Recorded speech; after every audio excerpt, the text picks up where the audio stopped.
సద్గురు పులాజీ బాబా ఛానల్లో వీడియో చూస్తున్న ఆత్మీయులందరికీ నా యొక్క నమస్కారం. గుడ్డివాడు సూర్యుడు లేడని వాదించిన వంటిదే అది. దేవుడు లేడని కొందరు అంటారు. అంటే దేవుడు ఉన్నాడు, వాడు అన్నంత మాత్రాన దేవుడు ఉంటాడా? ఉంటాడు. ఎలాగంటే గుడ్డివాడికి సూర్యుడు కనబడదు, వెలుగు కనిపిస్తుందా?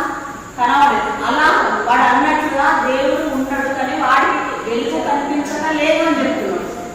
అట్లా ఉన్నది. కాబట్టి భగవంతుని దర్శనమునకు, దైవానుభూతికి జ్ఞాననేత్రము, దివ్య దృష్టిని సంపాదించవలెను.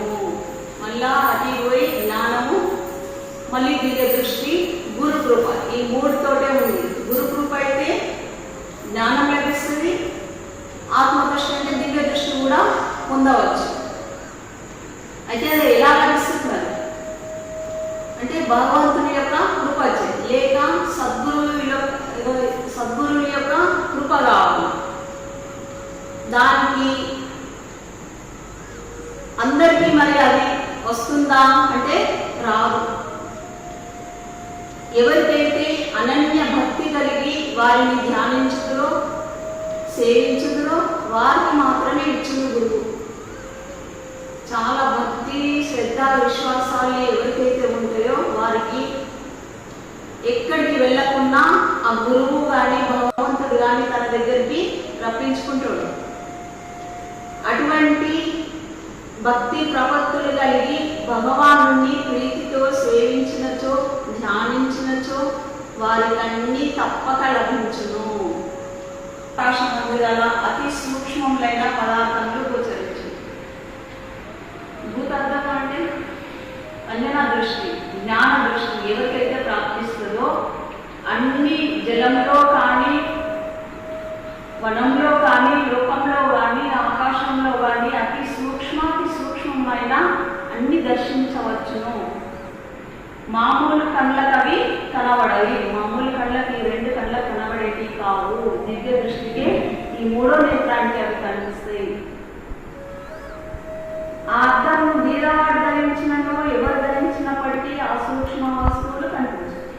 దానికి ధనిక, బీద, పేద అని ఎవరు కాదు. ఆ అర్థాన్ని ఎవరైతే ధరిస్తారో వాళ్ళందరూ అర్హులే. ధరింపనిచో ధనవంతుడైన, ఉన్నత కుల జాతుడైనను, పురుషుడైనను, మహాపండితుడైనను ఆ వస్తువులు కనిపించాయి. ఆ భూతర్థం మీద పెట్టుకోకుంటే జ్ఞానం నేత్రం, ఆ జ్ఞాన నేత్రం కావాలి అంటే దివ్య దృష్టి. అట్లే జ్ఞాన నేత్రము, దివ్య దృష్టి అని కళ్ళ జోడు ధరించిన వారికే పరమాత్మ ప్రత్యక్షము. ఎప్పుడైతే నువ్వు దివ్య దృష్టి, జ్ఞాన నేత్రం పొందుతావో గురుకృపతోటి, ధ్యాన సాధనతోటి, శ్రద్ధ, విశ్వాసాలతోటి అప్పుడు నీకు పరమాత్మ దర్శనం అవుతుంది. అతడు ఎట్టి జాతి పాడైనను, ఎట్టి అంతస్తులను సరే భగవంతుని దర్శనమున ఉపకరించు ఆ కళ్ళ జోడు ఆ సర్వేశ్వరుడే ప్రసాదించగలడు.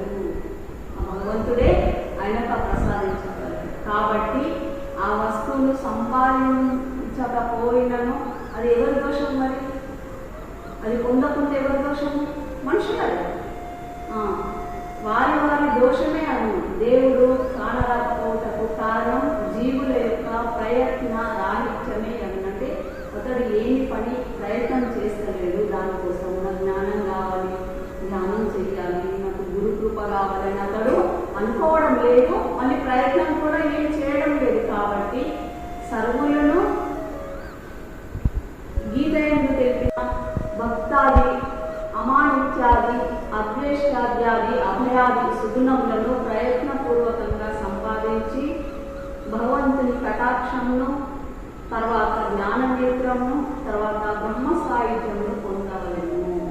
భగవంతుని కృప లేకపోతే సద్గురు కృప ఏదైనా ఒకటే.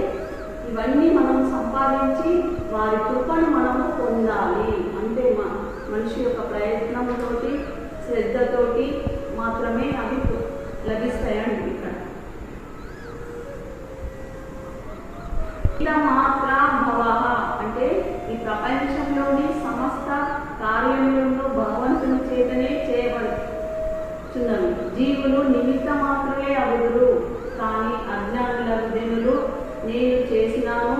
అను కర్తృత్వమును కలిగి ఉండుచు తత్ఫలితంగా బద్ధులై దుఃఖం నొందుచున్నాము. ఎవరు జయిస్తున్నారు? భగవంతుడే జయిస్తున్నాడు, నేను కాదు అని ఎవరైతే అనుకుంటారో వాళ్ళు దుఃఖంలో పొందరు.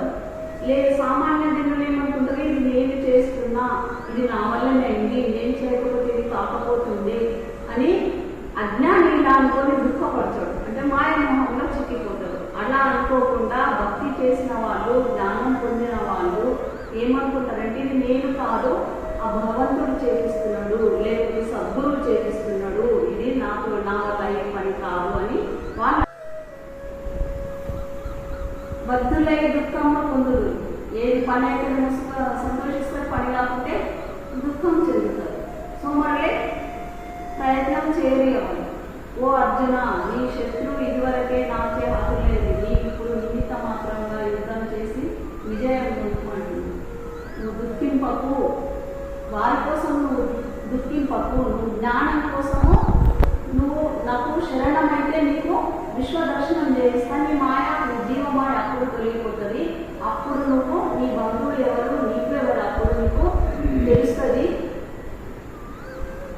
అని అర్జునుడికి బోధిస్తున్నాడు. దీనిని బట్టి జగత్తునందరి సమస్తం భగవంతుడే చేయబడుచున్నదని జీవులు భ్రాంతిలో పడి అహంభావం కలిగి వ్యర్థంగా తమపై కర్తృత్వమును పెట్టుకొనిచున్నారనేది స్పష్టమవుతుంది. కావున విఘ్నుడవు వారు అట్టి కర్తృత్వమును విడనాడి అంతయు భగవానుడే చేయుచున్నాడని భావించి లోక వ్యవహారమున నిమిత్త మాత్రుడై ఉండవలెను. దానిచే నిరహంకారము, తత్ఫలితంగా నిర్మల భావము, భగవంతుని అనుగ్రహం అతనికి లభించగలదు. ఎప్పుడైతే నేను కాదు చేసేది, చేయించేది, కర్త కర్మిత కూర్చి భగవంతాన్ని ఎప్పుడైతే నువ్వు ముక్తి చేస్తావో నీకు ఆ భగవంతుడు నీ ఎమ్మటే ఉంటాడు, నీకు ఎటువంటి ఇది కలగదు. రూపులకు ఓ కృష్ణ, ఎదుటను వెనుకను నీకు నమస్కారము, మరి అన్ని వైపులా నీకు నమస్కారముగాక. అపరిమిత సామర్థ్యము, పరాక్రమము గలవారు మీరు సమస్తమును వ్యాపించి ఉన్నారు, కనుకనే సర్వస్వరూపులై ఉన్నారు. అర్జునుడు మళ్ళీ కృష్ణుడికి ఒప్పుకున్నాడు. ఓ కృష్ణ, నీ యందు అన్ని జీవులు ఉన్నాయి, నువ్వు అన్ని నన్ను దర్శింపజేసినావు, నీ వెనుక ముందు అన్ని జీవులే, నువ్వే సర్వ వ్యాపకుడై ఉన్నావు అని అప్పుడు ఆ విశ్వదర్శనంతో మాయ తొలగిపోయి అప్పుడు చెప్తున్నాడు. ఇక్కడ నమస్కరిస్తుంది. అర్జునుడు తన హృదయంలో పొంగి పొరుచున్న భక్తి భావాతిశయములు వ్యక్తం చేస్తాడు. ఎప్పుడైతే మనం ఇప్పుడు సద్గురు దర్శనం చేసుకుంటే, ధ్యానం చేసిన తర్వాత ఆనందాన్ని ఎప్పుడైతే అప్పుడేమైతే ఒకటి మాట వస్తుందా, ప్రేమతో భక్తితో మెల్లగా నమస్కరించి మాట్లాడతాను, నేను ఇలాంటి సాగుని. అలాగే అర్జునుడు కూడా భక్తితో మాట్లాడగలవాడు. చిన్నగా లేడు, ఇంత లేడు, పావు కాదు, చెటాకు కాదు, అర్ధకిలో కాదు, భగవంతుడు బాబా అంటారు. చెటాకు పావు కాదు భగవంతుడు మీరు చేసి పెట్టడానికి, మొత్తం విశ్వమంతా వ్యాపించి ఉన్నాడు. ఆ భగవంతుడికి ఒక ఆకారం అంటూ లేదు మనం చేసి కూర్చోబెట్టడానికి. ఒక విసినగాలి వచ్చింది, ఒక్కసారి ఝంఝమారుతం వీచినచ్చో అపరిమితంగా గాలి ఉద్భవించింది. ఒకసారి మనం వేడైతే విసినగా పెడితే కొద్దిగా వస్తుంది, ఇట్లా ఫ్యాన్ వేసుకుంటే అక్కడ వస్తుంది, ఈ ఫ్యాన్ వేసుకుంటే ఇక్కడ వస్తుంది. కానీ అలాగే నీవు వ్యాపించి ఉన్నావు అంటున్నాడు అర్జునుడు కృష్ణుడికి. మనుష్య శక్తి, రెండవది దైవ శక్తి. ఇదేంటి మనుష్య శక్తి? ఈ ఫ్యాన్ వేసుకోవడం, విసనగరతో వేసుకోవడం. కానీ దైవశక్తి ఎలా ఉంటుంది? మొత్తం విశ్వమంతా గాలి ఒక్కసారి వచ్చినట్టు చెట్లు వాహనాన్ని మోగిపోతాయి గాలి, అది దైవశక్తి. బిందెలతో కానీ దేనితో కానీ మిషన్లతో కానీ నీరు పారగొట్టినచో ఒకంత నీరు ప్రవహించును, కానీ కుంభవర్షం కురిసినచో వెల్లువలు పారు. బిందెలు దేనితో మనం నీళ్ళు కావాలంటే చేస్తాం, బావిలో పెరుగుతాం, లేకపోతే బోర్ వేసుకుంటాం. కొన్ని బిందెలు, కొన్ని డ్యాములు, కొన్ని నింపుకుంటాం. అదే కుంభవర్షం కూడా చెరువులు, కుంటలు, వాగులు అన్నీ నిండుతుంది. భగవంతుని దైవశక్తి అలా ఉంటుంది అని అంటున్నాడు ఇక్కడ. మనుష్య శక్తి ఇంత ఉంటే భగవంతుని శక్తి మొత్తం మీదే ఉంటుంది. మొదటిది మనుష్య శక్తి, రెండవది దైవశక్తి. మనుష్య శక్తితోటి నేలను నడపవచ్చు, విత్తనాలు వేయవచ్చు భూమి మీద. కానీ అవి మొలుస్తాయా? మళ్ళీ వర్షం పడే వరకు ఆ మొక్కలు ఆ బీజాలు గురించి అక్కడికి పడితేనే మళ్ళీ అన్ని మొక్కలు పైకి లేస్తాయి. అందుకనే మనుజుని శక్తికిని భగవంతుని శక్తికిని తేడా ఇదే. అందుకనే భక్తి చేయమంటున్నాడు. భక్తి చేయండి, మీరు ఆ శక్తి అక్కడికి వెళ్ళి పొందుతారు. కనుకనే అర్జునుడు భగవాన్ని అనంత వీర్యామిత విక్రముడా అని సంబోధించున్నాడు.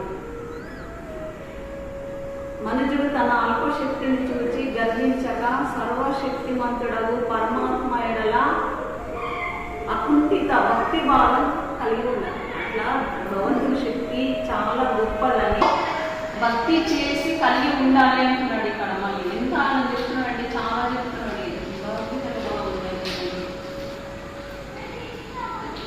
ఈ ప్రపంచం అంతకు తండ్రి అయి ఉన్నాడు మరియు మీరు పూజ్యులు సర్వశ్రేష్ఠుడగు గురువులను అయి వెలుగుచున్నారు.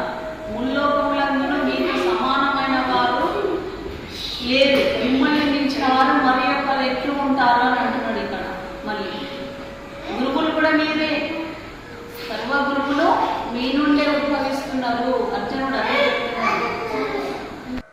విశ్వరూపంలో ఇవన్నీ మాటలు బయటకు వచ్చేస్తుంది. లేకపోతే అంతవరకు దుఃఖపడి నేను యుద్ధం చెయ్యాలన్నావా అర్జునుడు విశ్వరూపం ఎప్పుడైతే ఆత్మను దర్శింపజేసిందో అప్పుడు ఇవన్నీ మాటలు వచ్చేస్తున్నాయి. అంటే దర్శనమైంది కదా, ఆత్మజ్ఞానం అయిపోయిందని.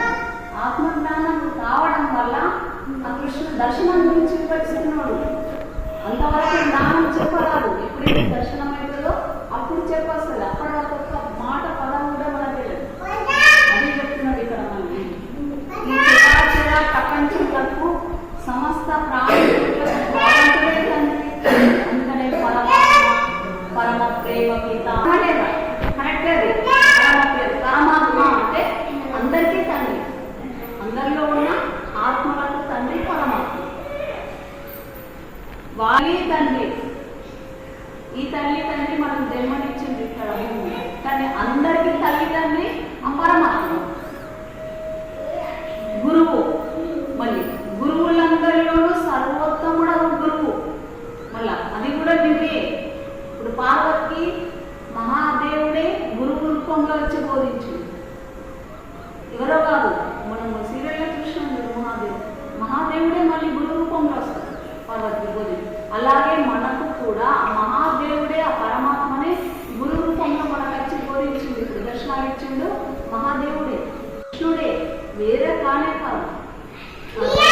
అవే ఆ రూపాలు దర్శనంలో స్వప్నంలో కలిగినవి కూడా వేరే కానే కాదు. సర్వ రూపాలు అక్కడే పరమాత్మయే. కృష్ణుడైనా, ఎవరైనా, ఆంజనేయుడు కానీ, సాయిబాబా, ఎవరు ఏ రూపాలైనా మనం ఏ రూపాన్ని కల్పిస్తామో జపిస్తామో ఆ రూపమే మనకు దర్శనమైంది. ఆ పరమాత్మనే ఆశ్రయించాలి అంటున్నాడు. చిన్న చిన్నవి పట్టకండి, ఒక్క పరమాత్మని మీరు ఆశ్రయించండి. చిరాచిర ప్రపంచమునకు తండ్రి, పరమ పూజ్యుడు, ఉత్తమ గురువు, ముల్లోకములందు సాటి లేని ప్రభావం కలవాడు, అతనితో సమానుడు కానీ అతని కంటే అధికుడు కానీ లేడు. పరమాత్మకు మించిన దేవుడు లేడు. అయితే అందువలన అర్జునుడు ఏమంటున్నాడు? అందువలన నేను శరీరము భూమిపై సాష్టాంగ పడి నమస్కరిస్తున్నాను అంటున్నాడు అర్జునుడు. కృష్ణ, నీకు ముల్లోకాలు లేని నువ్వు ఇన్ని రోజులు నేను నా స్నేహితుడు అనుకున్నా, బంధువు అనుకున్నా, కానీ ఇప్పుడు నాకు ఎప్పుడైతే ఆత్మదర్శనం, విశ్వదర్శనం చేయించావో ఇప్పుడు నీకు సాష్టాంగ నమస్కరిస్తున్నా.